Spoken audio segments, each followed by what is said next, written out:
So what in the nature of light and electromagnetic radiation relates to temperature, relates to how an object has all of its molecules sort of vibrating around?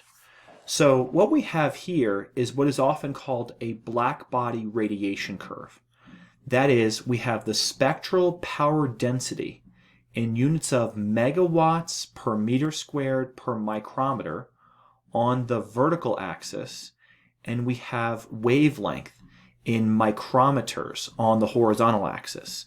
Now, by the way, 1 micrometer is 1 times 10 to the minus 6 meters, and remember 1 micrometer is also 1,000 nanometers. So notice we are first going to be able to change the temperature, and we'll have a look at common temperatures for Earth, common temperatures for incandescent light bulbs, the approximate temperature for the sun, and the approximate temperature for warmer stars. And we'll also be able to look at the graph values as far as the wavelength and the spectral power. We'll be able to label which portion of the electromagnetic spectrum we're in. And then we'll also be able to look at the intensity. And the intensity is going to be the area under this curve, okay? And that's going to be in watts per meter squared. And we'll also be able to look at sort of what these curves look like, these blackbody curves, okay? So that's kind of the idea. And then also when visible light occurs, we'll be able to see if blue or green or red is being seen by our eyes. And we'll also be able to see how these curves depend upon temperature and how they depend upon wavelength and what their shape is. Now, by the way, you may wonder, what is spectral power density? Well, first of all, the reason it's called power is because power is the same thing as energy per time. So that has SI units of watts, but here it's being shown in megawatts.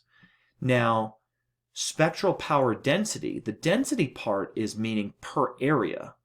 So per area would be power per area, and power per area is sometimes called intensity, but that's also the same units of typically power flux, or just sometimes it's called flux or irradiance for electromagnetic radiation. By the way, you really care about intensity if you're setting up, say, solar panels or something similar to that. The reason it's per micrometer is because this is almost like a probability density function. Now, I'm not sure how familiar you are with probability density functions, but there's a notion that a single line has no area, but only when you have some area under the curve do you actually have some real probability and some real intensity over some width of different wavelengths. Okay, so you have to have some spread in the wavelengths to actually have real power over a certain area. Okay? All right, so let's take a look at the first temperature we're looking at, and that is 200 Kelvin. Notice 200 Kelvin is about negative 73 degrees Celsius, because we know 273.15 Kelvin is exactly the freezing point of water, and that's 0 degrees Celsius. So negative 73 degrees Celsius, I mean, that's like the temperature of Antarctica. Notice that there's a very small amount of radiation, that is heat radiation or infrared. By the way, we know this is infrared because, first of all, the wavelength is quite a bit longer wavelength than that of visible light. Remember, visible light is in the approximately 400 to 750 nanometer range. So that would be like 0.4 to 0.74 micrometer range. So this is a lot longer wavelength than that. Furthermore, if we put the labels on, this is definitely square in the infrared range. Okay, and look at the in spectral power density. Notice it's 4 times 10 to the minus 6. That's a pretty small number, even for the peak. And again, if we looked at the intensity, the area under this curve is only about 9.07 times 10 to the first, so about 90 watts per meter squared. Okay, now let's go ahead and see what happens if we go from a polar climate to, let's say, a tropical climate. So notice if we go 250 Kelvin, look at that. The graph value for the peak goes up quite substantially. The wavelength shifts to shorter wavelengths, which is higher energy, for the location of the peak. And notice now we're at 222 watts per meter squared of total intensity under this curve. Now, that's still not even a tropical climate. That's like negative 23 degrees Celsius. So that's still, I mean, something like Norway or something, kind of a cold region of the world. Let's now look at more like a tropical climate. So a tropical climate would be like, say, 300 Kelvin. Now look at that. In a tropical climate, the wavelength has shifted to even shorter wavelengths, which is higher frequencies and higher energies. The peak has gone up. We're still in the infrared range of electromagnetic radiation, but notice that the intensity, the area under this curve, has gotten to be quite a bit larger. So it's about 459 or so watts per meter squared. Now here's an interesting thing. This is sometimes called the Planck blackbody radiation curves. And the Planck blackbody radiation curves tell us that basically as temperature goes up, the amount of radiation under the curve goes way up. And the wavelength shifts to shorter wavelengths, which is higher frequencies and higher energies. And the peak is also going to rise. Okay, so that's what the idea of these Planck blackbody radiation curves is. By the way, also we'll start to see, especially as we get substantially larger temperature, these curves will also get wider. Now, by the way, I can change the zoom on the both horizontal axis and the vertical axis scale. So as I change it, just note what the top value is here and note what the top value is here as we shift. So let's go ahead and see what happens if we go to warmer and warmer temperatures. So maybe warmer than Earth, but say around the temperature of, I don't know, maybe let's say Venus. So Venus is, I mean, people argue about this, but it's been approximated at about 700 to 750 Kelvin temperature. So look at that. The temperature of Venus still has its peak in the infrared, but it has much more area under the curve. Notice that it's like 1.36 times 10 to the fourth. So we're talking 13,000 watts per meter squared. Now this is hard to see on the graph. So what I'm going to do is I'm going to zoom in to have smaller increments in terms of wavelength. And what I'm also going to do is I'm going to change the zoom in terms of the spectral power density. Okay, so I'm going to, and then there we go. Notice this is what Venus looks like. Venus has a much taller curve. Remember, this is actually taller. Note the top axis value. It's still in the infrared. Notice Venus is still not glowing. Like, in other words, what I'm trying to say is that Venus has a much higher temperature than Earth, but you can imagine that Venus does not give off its own visible light. It's not that hot. So it turns out that the temperature of Venus allows for a much greater radiation intensity, this area of the curve, a much taller peak in terms of the spectral power density, and a much shorter wavelength. In other words, the peak of the energy in the infrared of Venus that's being emitted from Venus is at higher frequencies, so shorter wavelengths. But it turns out that, again, Venus is still having its blackbody curve in the infrared. Okay, so there we go. This is what 700 Kelvin kind of looks like. Now, you may ask, what's the Earth's average temperature? Well, it turns out the average temperature of the Earth is around 300 Kelvin. So notice, for comparison's sake, it's quite a bit smaller than Venus. So let's kind of zoom back in. for Earth here. Okay, so here's what Earth's curve looks like. Earth, 300 Kelvin's a good sort of average temperature for Earth, approximately. Okay, and when I sort of mean like a surface temperature and sort of a equilibrium temperature, if you will. Turns out the equilibrium temperature of Earth is actually closer to 15 degrees Celsius or 288 Kelvin, but let's just approximate it as 300 Kelvin. Notice that Earth has its peak of wavelength right around 10 micrometers. Now, by the way, Earth is actually going to have its peak shifted a little bit to the right of this in terms of its average curve, but again, this is a little bit warmer than Earth really is. So the peak of Earth's radiation wavelength is approximately 10 micrometers. And notice that its peak, again, is in the infrared. Earth does not glow with its own light. The only reason Earth has light in it or around it is because of the sun itself. Okay, so Earth does not produce its own light. When you're in nighttime part of the Earth, unless you have other sources like lamps or the moon, you don't have any light around. Not outside, except maybe from the stars or something. Okay, so anyway, that's the idea.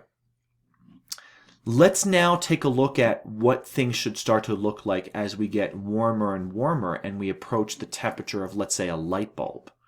So first of all, do you see that if we get to temperatures larger than Venus, this curve goes way up? Okay? So this curve is getting really, really tall in terms of its peak, and the amount of radiation intensity under the curve is getting quite substantial. So let's go ahead and zoom so that we can see where the peak of this curve is. And again, there's the infrared, but now we know that we should get even into the visible here in just a moment. So let's go ahead and focus in a little bit more on the visible. So now the horizontal axis is from 0 to 6 micrometers. And then now we go from 0 to 0.03 megawatts per meter squared per micrometer. Keep in mind, this is, 3% of a megawatt, so that's quite a large amount of energy for the peak. So let's continue to increase the temperature past the temperature of, say, Venus, and let's see what happens to this curve.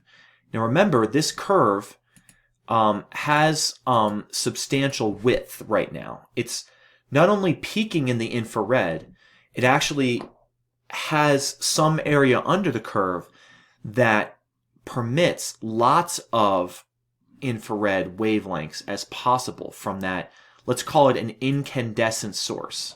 Now that incandescent source basically means you could imagine it's like taking a box of bells and shaking them all at the same time, and the bells are different sizes. You hear multiple frequencies.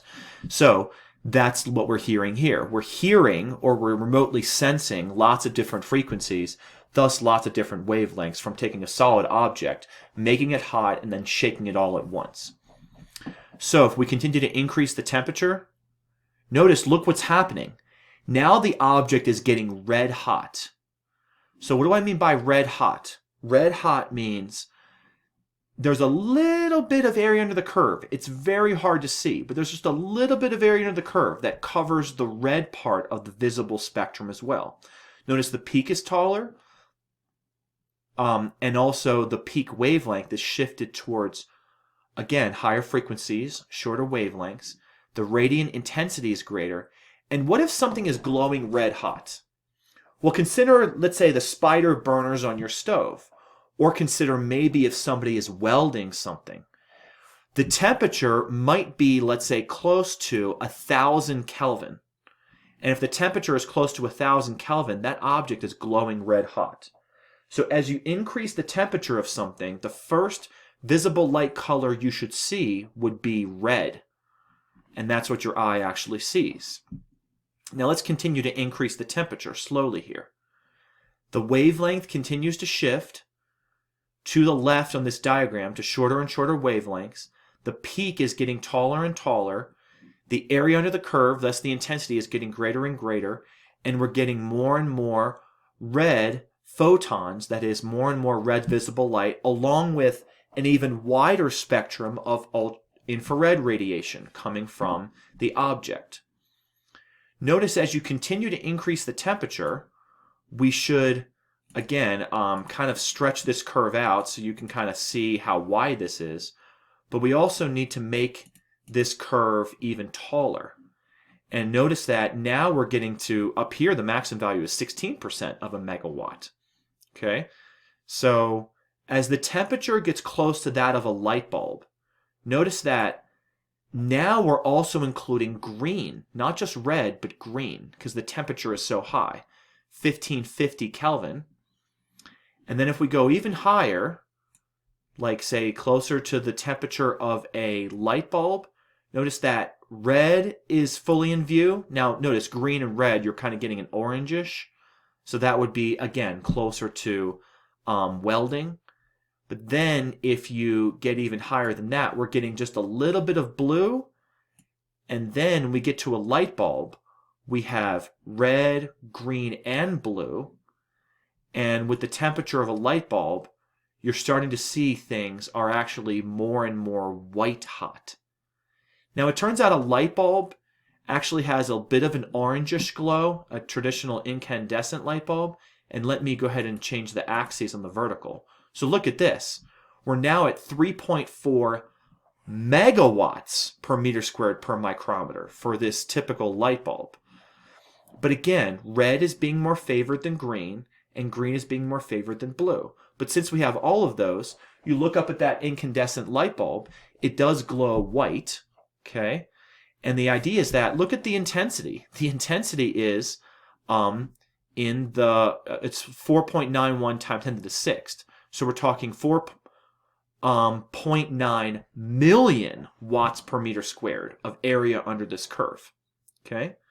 So notice, suppose we were to zoom in here a little more, you can see a little more of how much of this visible spectrum is being covered. Notice that the peak is 0.95 micrometers. That's still in the infrared for the peak. But notice that the red is well covered. There's a pretty large probability of red photons. The orange, yellow, green, blue, and so on is covered. And even a bit into the purple is covered, but not an enormous amount. Okay? So that's the basic idea in terms of how much of this spectrum is covered. Now notice, suppose we go from the temperature of the light bulb to the temperature of the sun. Now here's what fascinates me. The temperature of a light bulb, typical incandescent light bulb, is about 3,000 Kelvin. That's pretty hot. That's part of the reason inside traditional incandescent light bulbs that get really hot, you have to have something that's pretty neutral gas, like an argon or something. Now it turns out, as you increase the temperature of the sun is about twice that of a light bulb. Now you may say, well, that's still pretty hot. Yeah, it is. But that doesn't seem extremely larger temperature to me. But it turns out it is hotter. But one of the things you'll see that the amount of radiant energy is going to be at least on the order of 16 times more. Because one equation that closely governs this Blackbody radiation curve, especially as it relates to the entire area under this curve, is the so-called Stefan Boltzmann Law. The Stefan Boltzmann Law tells us that the radiant intensity is proportional to the temperature in Kelvin raised to the 4th power. And so as a result, when we get to about twice the temperature between the light bulb and the sun, we get to about 16 times the intensity. So we'll see that here in watts per meter squared. So let's go from light bulb to a warm light bulb up to that of a star. So now we're at the sun. Notice the sun is nice and white in terms of its color because it's got red, green, and blue, which again our eyes are sensitive to in terms of our cones, but also everything in the Roy G. Biv, red, orange, yellow, green, blue, indigo, violet of the visible spectrum is covered. Let's go ahead and change the zoom on the vertical axis so we can see. Notice, look at the peak of the sun. The peak of the sun, let's go ahead and see if we can zoom in on that, is basically more or less in the green part of the spectrum, kind of that greenish blue part of the spectrum. Now, by the way, people argue about what's the actual temperature of the sun. Some people say it's about 5,800 Kelvin. Some people say it's 5,700 Kelvin. I mean, let's just take an average. Let's take 5,750. Notice the sun has a wavelength of its peak about 0.504 micrometers. That's about 504 nanometers. That's in the green part of the spectrum. Did you ever wonder why so much of the Earth's surface is covered in green? Okay, it's because the sun has its peak in green. It's basically because if many of the plants were not green, they would not reflect the color green on the outside. They would be absorbing that green and they'd be taking in too much radiation and they would be burning up. Do you notice that purple is the least probability here? Purple flowers are rare. In fact, purple is a rare color. Purple was difficult to come by in antiquity, and so that's why purple was the color of royalty. It turns out that no flags of the world are colored purple because purple dyes for much of human history have been hard to come by. But you get the idea. This is how our sun looks. Now, by the way, our sun is sort of a medium size and medium temperature star. If we're looking at a colder star, that star will still be basically glowing white, but its peak will be further to the right, that is longer wavelength, that is still in the visible spectrum, but at a lower frequency, so lower intensity and longer wavelength. So when we talk about that, we say our sun is a green star. We don't mean that our sun, when you look at it, looks green. We mean that its peak is in the green part of the visible spectrum. Okay? So red dwarfs, those kind of stars, like so, are going to be much lower temperature than that of our sun. So those are going to be more like, say, 4,000 to 4,200 Kelvin, whereas the sun is going to be, again, more like 5,750 Kelvin. What about blue stars? Well, blue stars are even higher energy than our sun.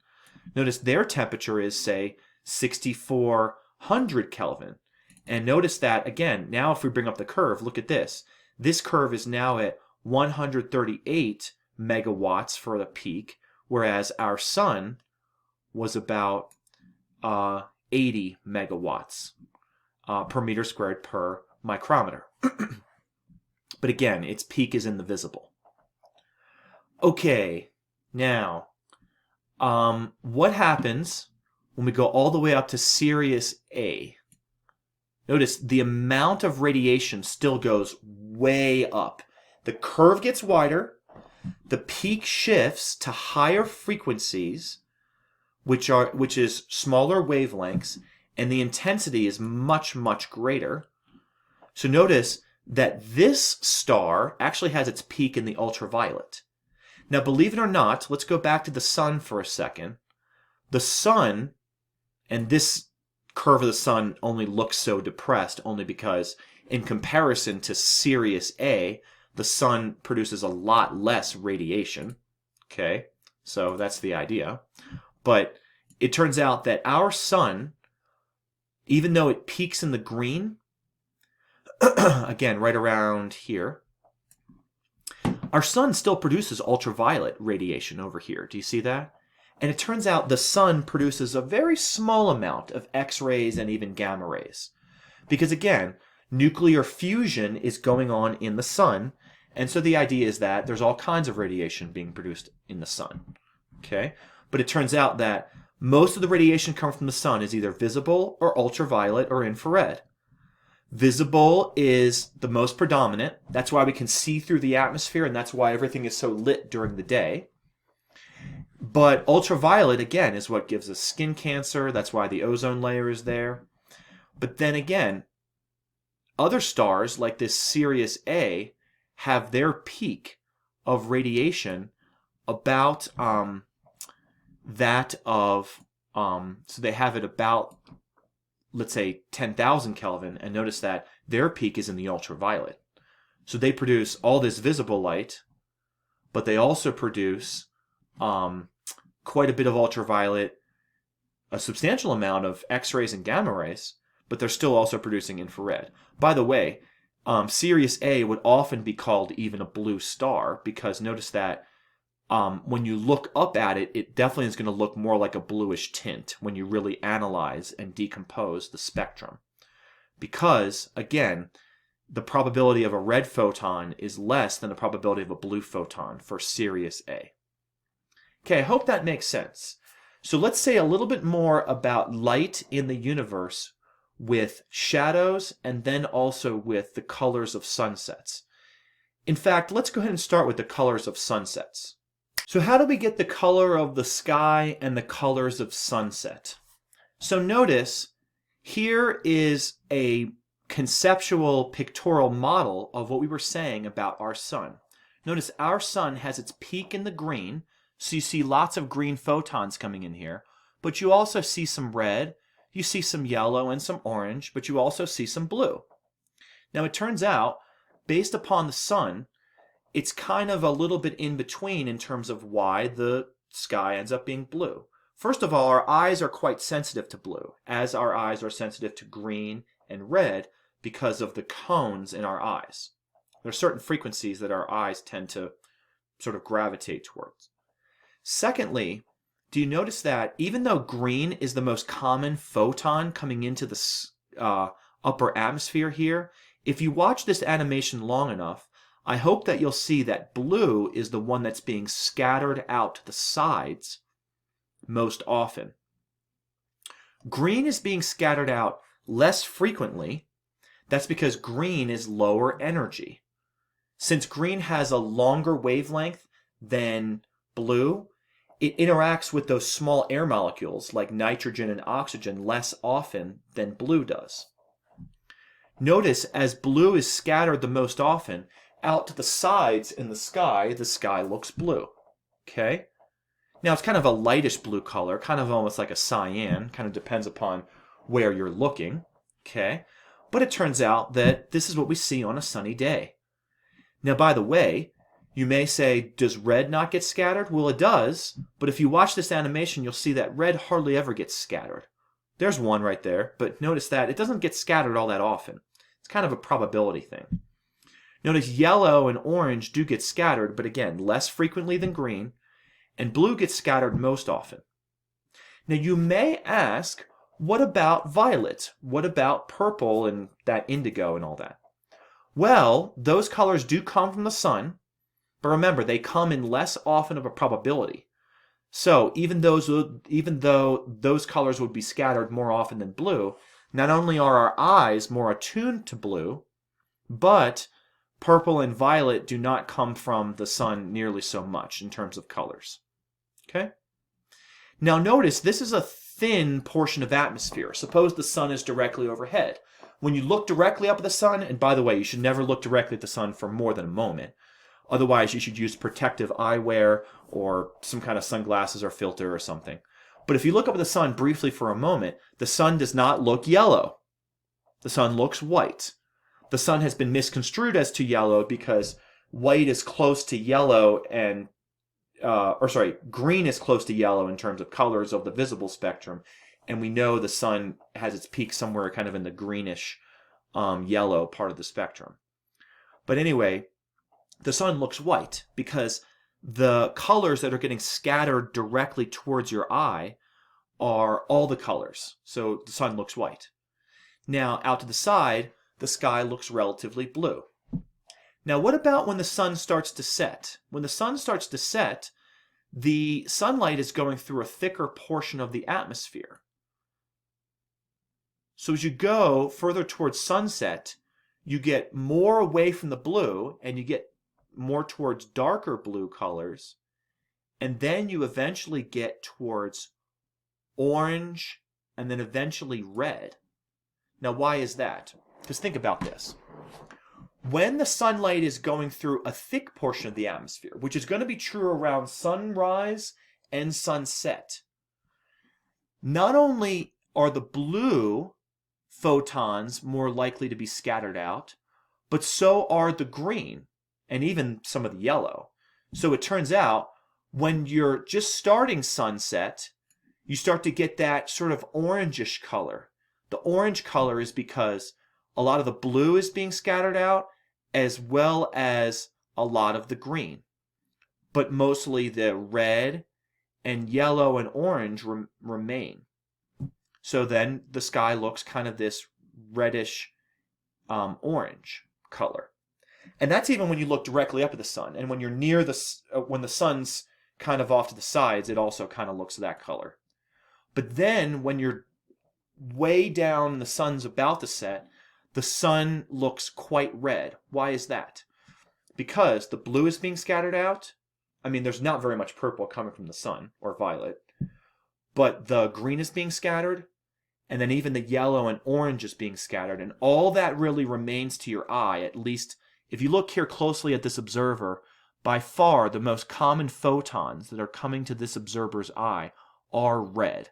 Now there's other colors coming to this observer's eye. Pretty much no blues, if you look carefully. Hardly any greens get to this observer's eye, and very few yellow oranges, but there's still some yellows and oranges. But mostly what gets this observer's eye is red. So when you're looking at the sun, when it's just about to set or just about to rise, the sunrise and sunset are kind of this reddish color.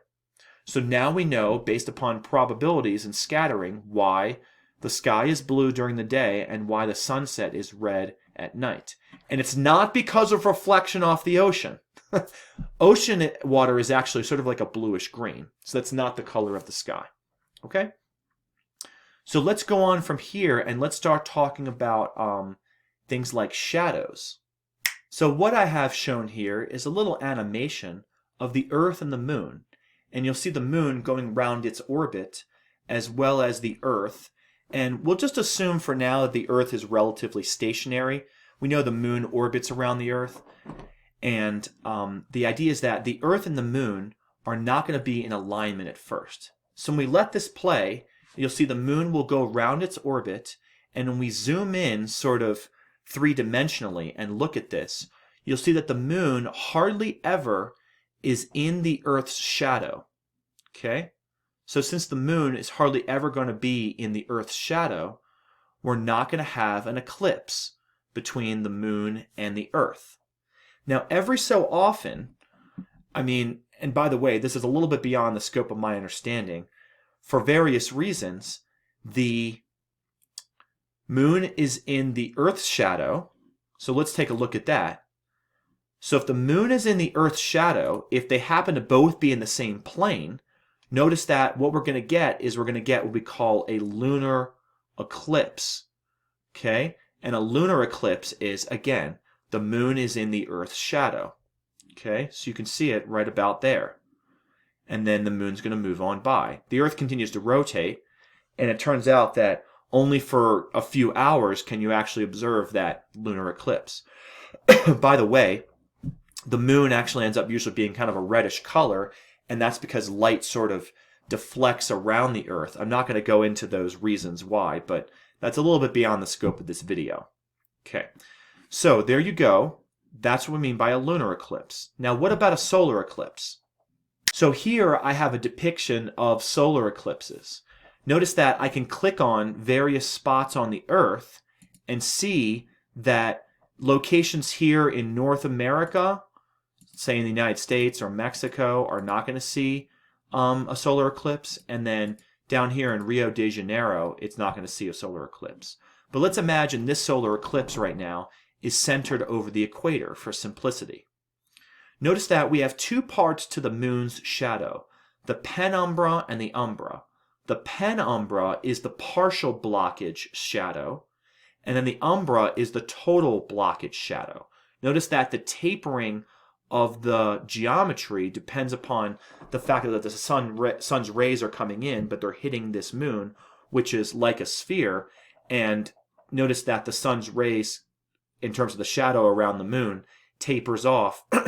And so certain locations are getting a partial solar eclipse in the penumbra, and certain locations are getting a total solar eclipse in the umbra. So notice if I click on, let's say, somewhere in Peru, notice that they're getting a partial solar eclipse. If I click near the Amazon river, notice that it's still a partial solar eclipse, but notice that we're getting closer to the umbra and we're getting more blockage of the sun when the solar eclipse happens. Keep in mind, if you've ever seen a solar eclipse, this only happens for a few minutes and only every so many years. I mean, maybe even every decade, every so many decades. This is an amazing thing to see if you ever get a chance. So the closer we get to the umbra, we still have a partial solar eclipse, but again, it's more blockage of the sun. Let's see if I can click right on the equator. So there we have the total solar eclipse.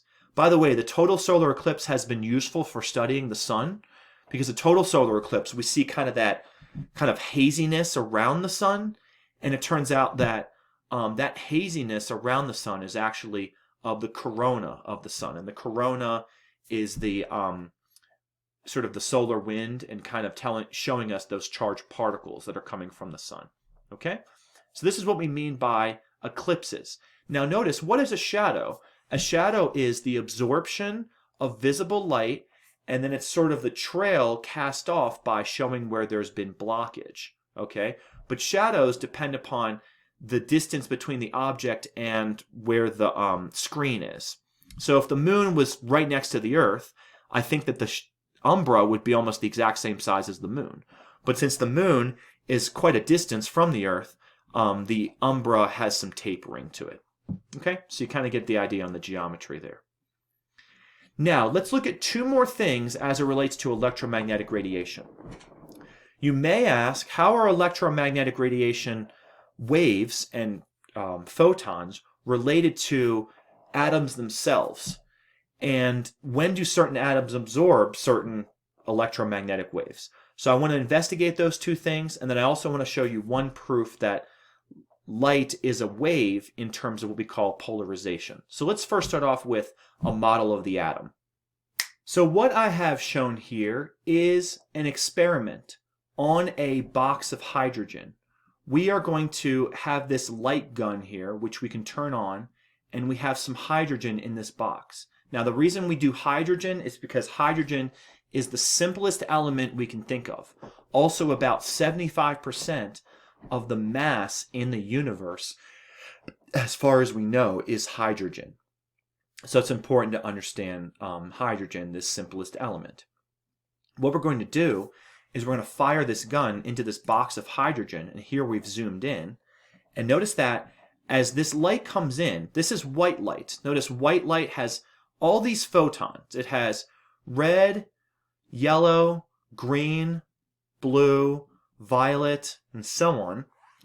And notice that all these colors are coming in, and every so often this box of sample shoots out its own photon. Watch it right there. Give it a moment. Look at that. Did you see that purple violet photon went off?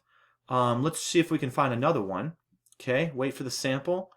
And notice that it helps. Oh, look at that. It kicked one out to that side. So it's sort of a probability thing. There's another one that it kicked out. So people have wondered for centuries, what's the smallest scale of matter and how does that relate to light? Well, there's several predicted models. Okay? It turns out what the Greeks used to think was sort of the billiard ball model. They used to think that the philosophers called the atomists, which is where we get the word atom, used to just think that matter was just these small, tiny balls, like billiard balls, and that the reason that light comes off of these objects is that it just literally bounces off. Now we know that this seems to have light bouncing off of it much more frequently than what the experiment seems to suggest. Only so every so often does a light photon come off of this sample. So that doesn't seem to fit. So when we go throughout history, then we get to the so-called plum pudding model, so that the plum pudding model has sort of a center to it that kind of bounces around, and after it finishes vibrating, it kicks out that light photon. Now this is not a very good model. Now in the late 1800s, it was proposed that electrons orbited protons. And if electrons orbited protons, since we had discovered electrons via electricity in the 1800s, we proposed the so-called solar system model. And the solar system model unfortunately had a horrible flaw, that the electrons should just crash onto the protons. Why is that? Well, it turns out that because of the electrostatic force, that's the so-called Coulomb's force, the electrons could not be maintained in circular motion, given the velocities of electrons we found. So there had to be other things going on. So let's go ahead and see what those other things were. Now it turns out in the early 1900s, what we had is Ernest Rutherford and his student Niels Bohr got together, and through various experiments they came up with the so-called Bohr model of the atom. Now look what's going on with the Bohr model of the atom. There's a single electron on the first electron level, and every so often the frequency of a photon is colliding with this electron and it gets absorbed, and that electron gets boosted to a higher level. Now notice, when you boost that electron to a higher level, there's actually a relationship between the frequency of the light absorbed and the energy change between levels, and there's also the fact that if we jump from level 1 to, let's say, level 4 like that, we can jump right back to level 1, or we can jump down in a couple steps. And notice that when you jump down in a couple steps, there's photons that are emitted that are of different wavelengths. In fact, let me see if I can wait here for the simulation for the electron to get boosted up to a higher level. Notice that when the electron's there, let me turn the light back on. Let me have it boosted back up to a high level. And then let me see if I can turn the light off. Okay? So watch for the photon that it emits after I turn the light off. So let me wait for the electron to get boosted up to a high level again. Okay? So let's wait for it. Okay, there. Did you notice that it let off several different photons? One to go from this large level to level 2, and then another one from level 2 to level 1. So even though we can jump way up, we can jump down in steps. Now this whole jumping up and jumping down in steps, this is the whole idea behind quantum physics. Quantum means quantized, means integer levels. Notice down here the quantum number, the principal quantum number, is either level 1, that's n equals 1, or level 2, 3, 4, or 5 that we're allowing this electron to go up to. And those integers are associated with certain discrete, that's the key word, discrete frequencies. Now why discrete frequencies? Because just like having boundary conditions on the end of a string, only certain harmonic and resonant frequencies are allowed, only certain energy levels are allowed for the electron here and for the energy that it can either absorb or emit. In fact, let's actually show the spectrometer here in terms of the photons emitted. Okay?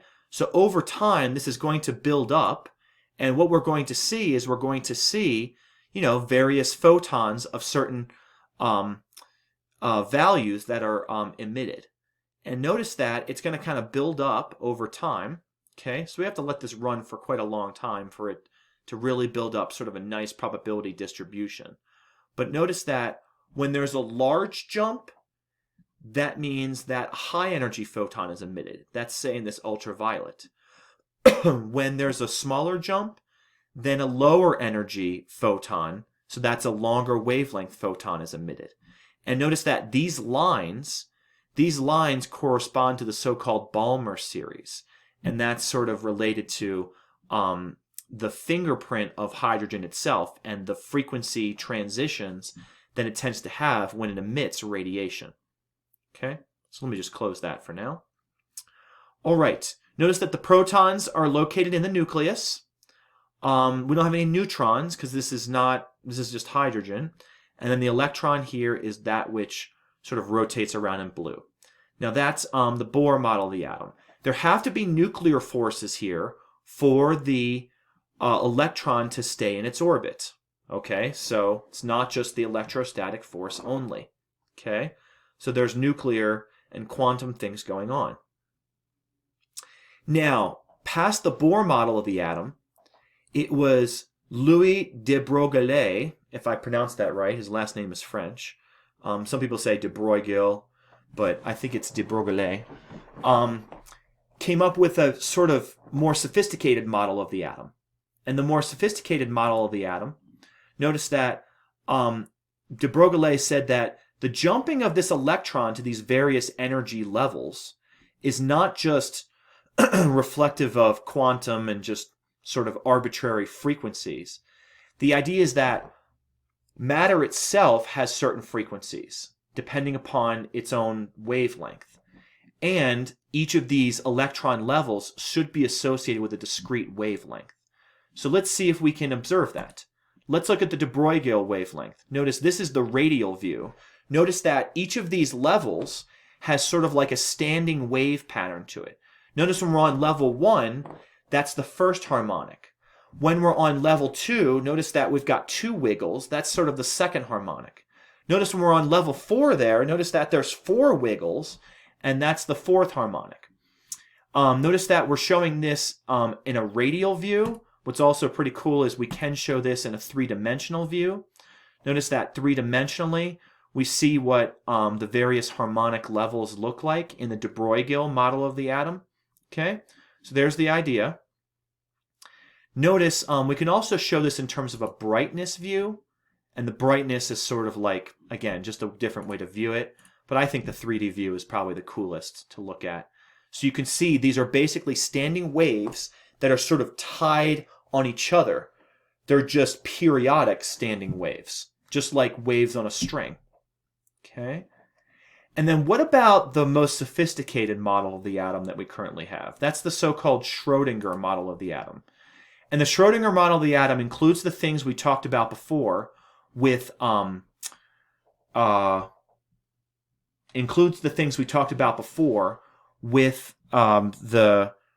Bohr model of the atom and the de Broglie model of the atom. But the Schrödinger model of the atom also includes other quantum numbers, not just the principal quantum number, n, but we also have L and M. And it turns out the electron jumps, depending upon where the electron's going, has very discrete and sort of unique shapes to it.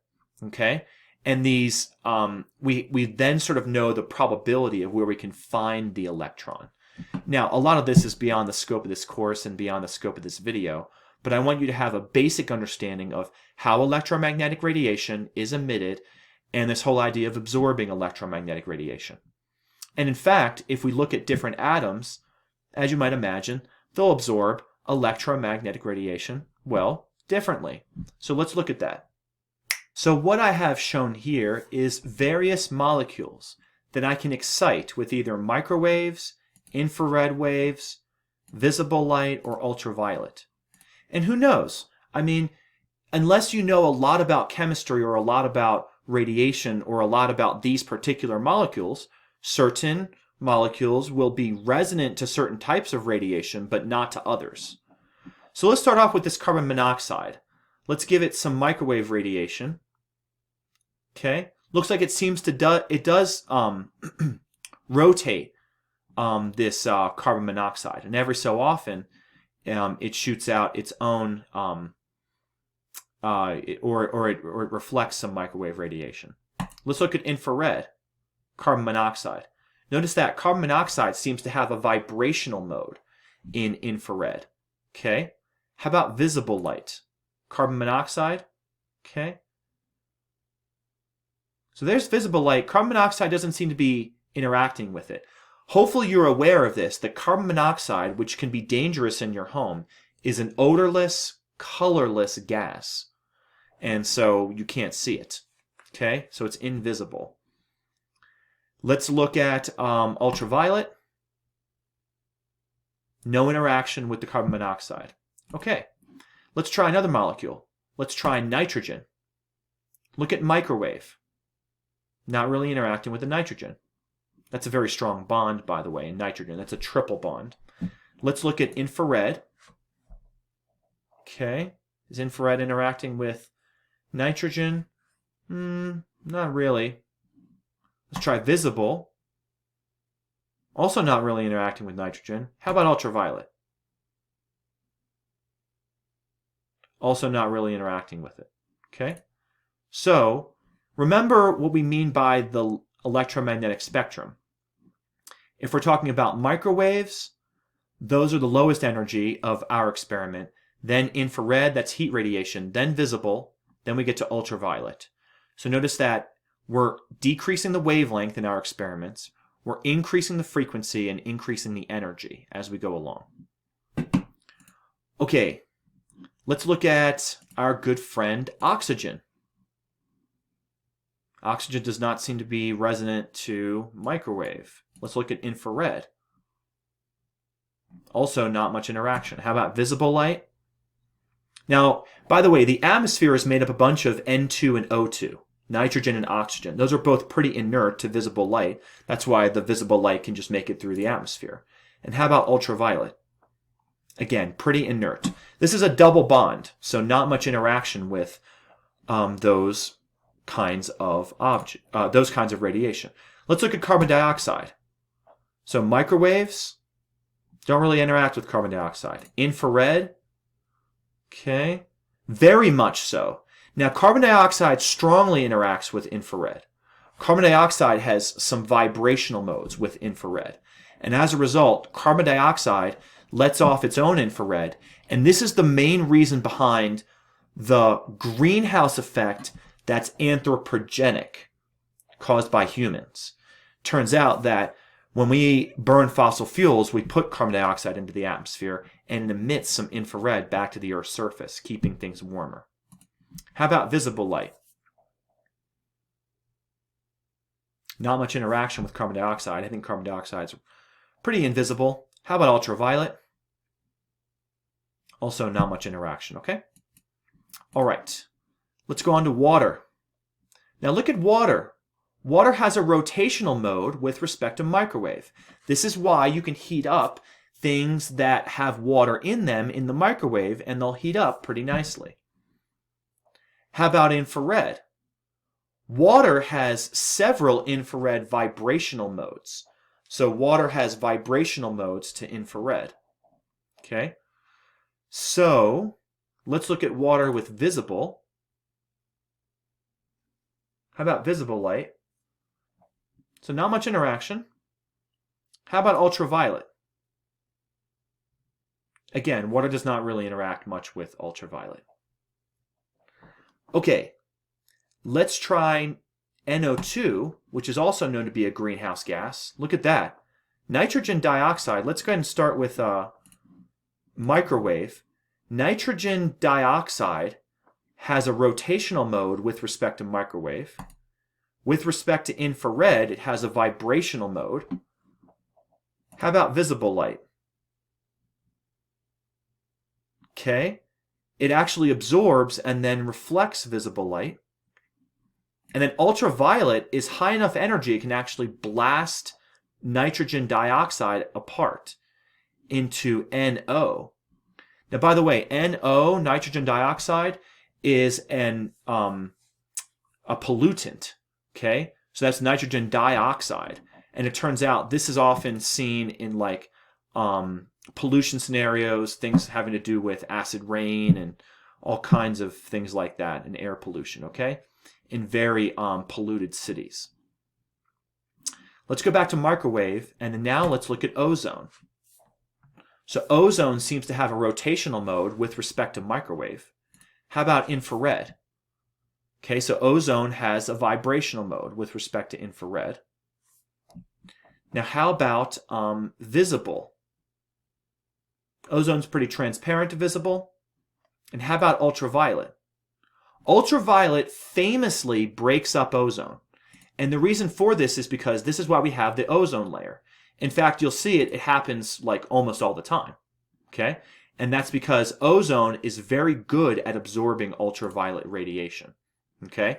And that's good because otherwise we would get sunburns way too often.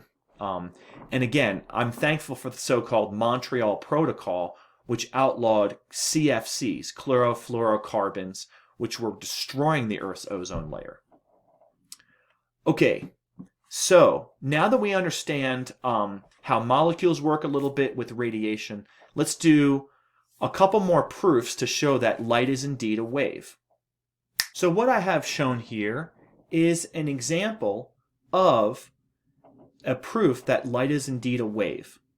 Okay, so what we can do is we can produce a single pulse of light from this little laser, and we can examine its wave properties. What we have here is we have an electric field meter along this center line, and then we also have a screen over here. Okay, and what we can do is we can produce a single pulse, and then later we'll have a continually pulsing source of light. Okay, so what we're going to do is we're going to, and we can also set, by the way, the amplitude and the frequency of this light. So we can set the color and we can set how bright it is. Okay, so, and then by the way, we also have some measurements here that are 2,000 nanometers, that's 2 micrometers, from the source to the first electric field sensor and then to the second electric field sensor. Okay, so this is 2 micrometers away, this is 4 micrometers away. So let's go ahead and have a look at our pulse. So notice that our pulse looks like a traveling electromagnetic wave. Notice that it gets to the first sensor first, gets to the next sensor later. This moves out at the speed of light. Let's have a look at it again. Notice that, again, it's a traveling wave. It hits these 2 electric field sensors, and that's what we'd expect. Notice that if the amplitude was larger, you'd expect that it's just going to be brighter. In other words, it's going to be taller here. That is, there's more photons, more of those little packets in this pulse. So notice that brighter green light, we get a brighter sort of signal on this electric field there, and then we get a brighter pulse onto the screen momentarily. Okay? So that's the idea. Now, what if the frequency is higher? Well, if you go from green to violet, okay, first of all, it'll be a little hard to see on the black background, but it's going to oscillate more frequently. Notice that this has a higher frequency than the green did. Okay, it's a little hard to see that it is a higher frequency unless you compare it to red. Red definitely has a pretty low frequency. Do you see that? Look at the length of the wavelength of red. That's definitely longer than that of violet. Okay, so let's go back to green, because I think, again, because of the cones in our eyes can see the green on this simulation pretty well. And then now, let's have this be a continual pulse. So notice that now this is a continual wave source. And look at this. These 2 waves seem to be sort of in phase with one another as it relates to the sensor. But do you notice that the amplitude is larger at the light gray sensor and the amplitude is less at the dark gray sensor? That's because when we spread out electromagnetic radiation, we have to consider the inverse square law, that the intensity is getting less at the dark gray sensor compared to the light gray sensor. Notice that's what's happening here as well in terms of the amplitude, in terms of the brightness. Notice the frequency is the same all the way throughout all these waves, and the wavelength is the same. Okay, so let's increase the amplitude suddenly. Notice now the light is brighter, so now we should see sort of a greater difference, if you will, between dark gray and light gray here. Because again, if you start off with a greater brightness, you'll see the effect of that inverse square law even more between these 2. Notice now the electric field is just taller, and again, that's just more photons. This light is brighter. Okay? Now, notice that the entire screen is roughly monochromatic in terms of green, because things are just kind of spreading out towards it. What if we go to violet? Okay, so notice that the frequency is the highest that's allowable here. And notice that previously the separation distance between these two seemed to be a multiple of lambda. How did I know that? Because they were roughly in phase. But notice that here, the separation distance, they seem to be somewhat out of phase. Let's slow this down. Okay, it's hard to see, but if you can take a look at that, hopefully you see that one is going down when the other is going up. So it turns out that these two spots are out of phase from one another. Okay? And that's because we changed the frequency. Okay? Notice that if we change to, let's change to blue. Blue is probably going to be somewhere in between. How do I know that? Because green seemed to be in phase between these two electric field sensors, and violet was out of phase. So blue is somewhat out of phase, but not tremendously as much as violet was. Okay? Yellow, which is close to green, should be close to being in phase between these two. But let's go ahead and take a look. Okay, so here's yellow. Not quite in phase, but close. Okay, so we know that light is definitely a wave. It's a transverse traveling wave. Okay, let's have a look at one other interesting proof. So what I have here is I have two light sources, which are both of the same frequency. They're both monochromatic, and I can turn both of them on. I'll put the graph up here. I'll put the screen up here, very similar to before. And I also want to show the intensity graph here. Okay? So what I want to do is I want to turn on one of the light sources, and it should look just like we had before. Okay? So you get the idea, basically. And notice that the intensity is roughly constant up on the screen. Now let's turn on the second light source. So we should have wave interference that we studied earlier in this class. So notice that right along here we have a antinodal line. This is a bright spot or a bright fringe on the screen. And then here we have another antinodal line, which is right in the center between the two of them. And look at these dark spots. These dark spots right here are nodal lines. And this is completely dark on the screen. And notice light plus light can equal darkness. And that's really fascinating. And that really tells us that indeed light is indeed a wave. So it's not just those packets, which are photons, which are particles. It's also waves. So this is the so-called wave-particle duality of light.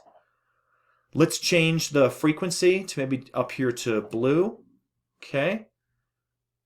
So now that we have blue, what's going on? Well, notice that the separation between the fringes is different because the frequency is different. That's kind of what you'd expect. Okay. Notice if I just decrease the amplitude, there's just a smaller number of those photons coming out of each of the sources, and then the amplitude on the screen is less, but we still have those fringes. It's just kind of hard to see them. Okay? So that's the idea. And this is how we know that light is a wave. Now, by the way, this leads to lots of interesting things that you can do with slits, that you can do with constructive and destructive interference, that you can do with diffraction and all kinds of things. But those are beyond the scope of this video. So there's one more thing I want to do showing that light is indeed a wave, and that the electric field and the magnetic field have certain directions. And that is that light can be polarized. So what I'm showing here is proof that light can be polarized. Now previously, when we looked at the nature of electromagnetic radiation, we only considered an electric field plane wave where the electric field was moving up and down the y-axis. Consider an electromagnetic wave that has an electric field that goes up and down the y-axis, but then goes side to side on the z-axis, and then also sort of at angles. And the idea is that that's unpolarized light. That's not just like a plane wave. I mean, it's all the electric field is in a plane, so it's coming at you as a plane, sort of along this propagation axis. This might be the x-axis, but you could imagine it's unpolarized because sort of the electric field is in any which direction. By the way, that doesn't mean there's just like one single antenna. Imagine we have an antenna, but we take that antenna and then we also rotate the antenna so that the electric field has many orientations. Okay, so that's unpolarized light, but it's still a sort of a preferred direction of propagation. This whole idea of polarization is that we have a polarizer and an analyzer. Now, an ideal polarizer should take away 50%, or exactly 1/2 of the light intensity. So the electric field is only the vertical component is left. It entirely cancels this horizontal component, and then these portions of electric field that have vertical component, the vertical component remains, and then this vertical component entirely remains, but turns out only the vertical components still keep moving as it relates to this polarizer. Now, what about this analyzer? Once you have polarized light, it's sometimes nice to put it through another polarizer to see what is the preferred direction of this source. Okay?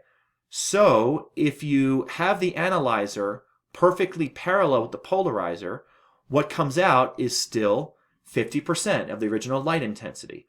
Or you might say, if this electric field intensity is E0, then E0 cosine theta, theta being 0 degrees, cosine of 0 degrees is 1, we have the maximum that moves through the analyzer. But as you increase the angle of the analyzer that is rotated with respect to the polarizer, notice that between polarizer and analyzer, what you're seeing at your eye is getting darker. And that's because the new polarization axis of the analyzer is at an angle compared to the original polarization direction. As we increase this angle past 45 degrees, now we're at about 60 degrees. Notice that it's even darker because now the analyzer is nearly horizontal and the polarized light was vertical orientation to the electric field. And if we go all the way to 90 degrees, we note that we have total darkness. That is to say, it's completely absorbed between this polarizer and analyzer. The cosine of 90 degrees we know to be 0, and so we should have no light intensity over here. Okay? So, that's the idea with polarizer analyzer. Now, why might this be important? Well, polarization is important in things like photography. And it turns out that light that comes off of surfaces out there in the real world tends to be roughly horizontally polarized a little more often. Okay? It's like taking a flat rock and skipping it on a pond. It kind of skips off more so horizontally. Well, the idea is that if you have sunglasses that have polarizing filter like this, that horizontally polarized light can reduce the glare. That is the sort of reflection off of surfaces, which is helpful that you have polarized sunglasses. That should look like this. And what about for photography? Well, the photograph will be way too saturated with visible light if you don't put a polarizing filter of the correct orientation on your camera lens.